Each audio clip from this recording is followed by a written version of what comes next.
Welcome to Bloodbath and Beyond. Today we review Detention. Cancel your future.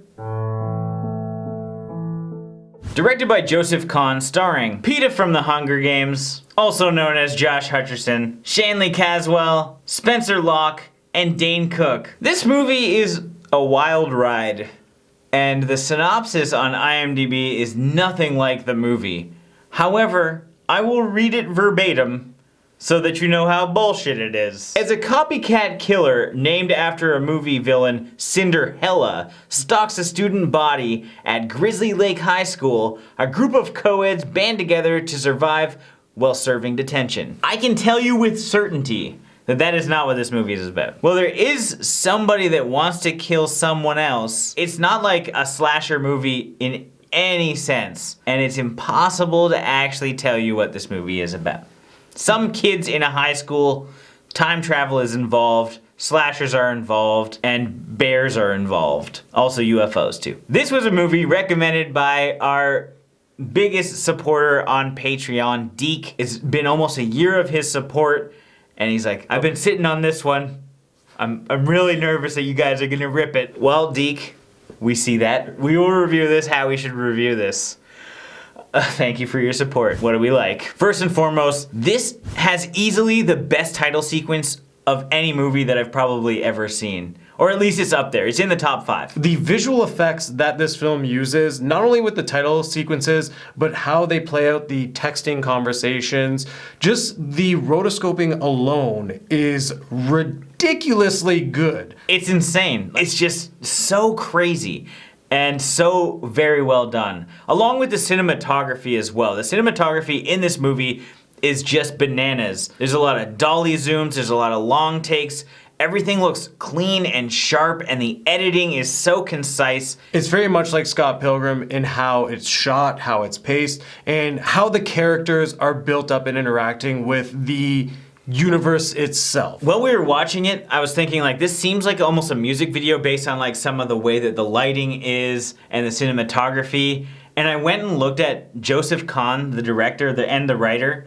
I looked at his IMDb, and it's all Eminem music videos, Britney Spears music videos, Katy Perry, Lady Gaga. This is a top tier music video director. The direction and the editing are just phenomenal. I loved the idea of Cinderhella. I think the look and the potential story of this slasher would be a very cool movie. I think that it's actually preying on us as people that like horror movies. They're like, these fucking horror guys, they like Saw. We're gonna make this Cinderhella and they're gonna eat this up.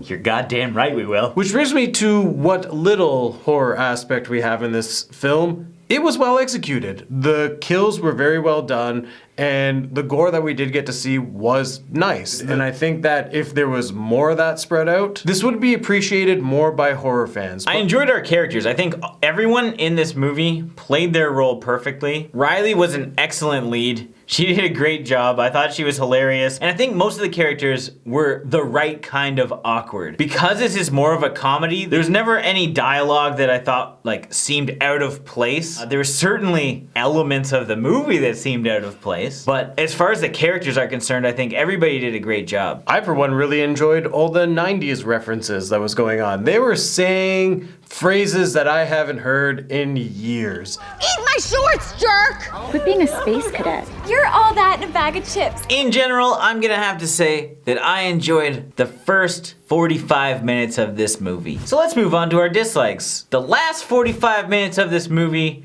are fucking insane, and if you're stoned watching this, oh geez, you're gonna have a bad time. There's a lot of weird shit that happens. They're trying to poke fun at so many different things and incorporate so many different elements that you're going to not know what you're supposed to be looking at, and it's gonna drive you nuts. There's a lot going on. When you're trying to explain time travel, that in itself is a subject that's hard to grasp in under 15 minutes.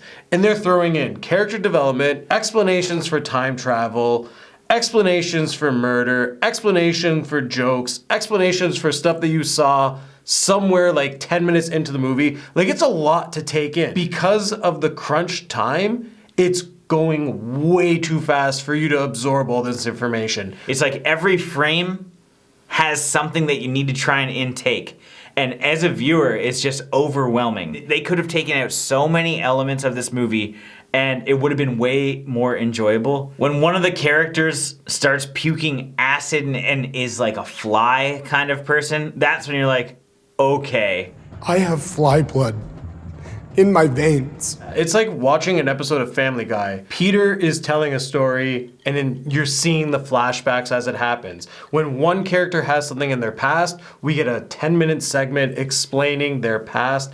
And that's what the movie pretty much is. It's hey, we got this great idea of a backstory. Let's show it because it's going to be funky and weird. 4 or 5 of them have like a 10-minute backstory, and that's essentially the movie. A real disappointing part of this, the detention segment is the final arc. This should have been making fun of the Breakfast Club. Like, that's what it was going as, and that's what I thought the whole film was going to be. It's not. It's not at all. They bring in so many strange things. Like, there's a time-traveling bear segment where a bear legitimately is just in a desert and walks into a UFO. Like, what are we fucking watching, dude? Me and CJ should have done this for 420, to be honest. Because I would have lost my shit. Maybe appreciate it a little bit more. It's just odd. And I really wish, like, the way that it started out, like the first scene and the first, like, 20 minutes, this movie had a really great thing going, and it should have continued that way. It's very reminiscent of stuff like Mean Girls or Scream Queens, or even, like, Happy Death Day. It's almost a PG-13 slasher made for people that might not be huge horror fans, and they could have kept going with that, and unfortunately they just got all fucked up in the end, and that's probably why we've never heard of it despite the huge production value. I don't ever remember seeing a trailer. And I don't think this was in theaters. I don't remember any traction. Someone should have heard something from it. Deke is the only one to recommend it. Now it's time for our final thoughts and ratings. This was an interesting movie. I enjoyed the movie, but it's not the slasher that I thought it was going to be. It's advertised extremely poorly,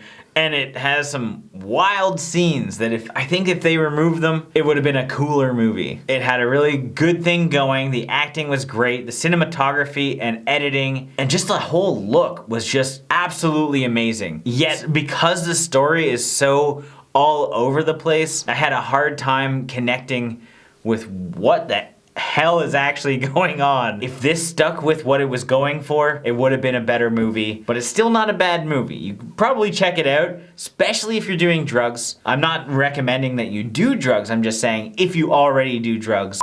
If you do drugs, you might enjoy this movie, but I do not recommend doing drugs. So I'm gonna give this 2.5 grizzly bear mascots out of 5. This movie is way more complex than what it needs to be. It's over-explaining itself. It's almost as if they feel that the audience won't understand what is going on.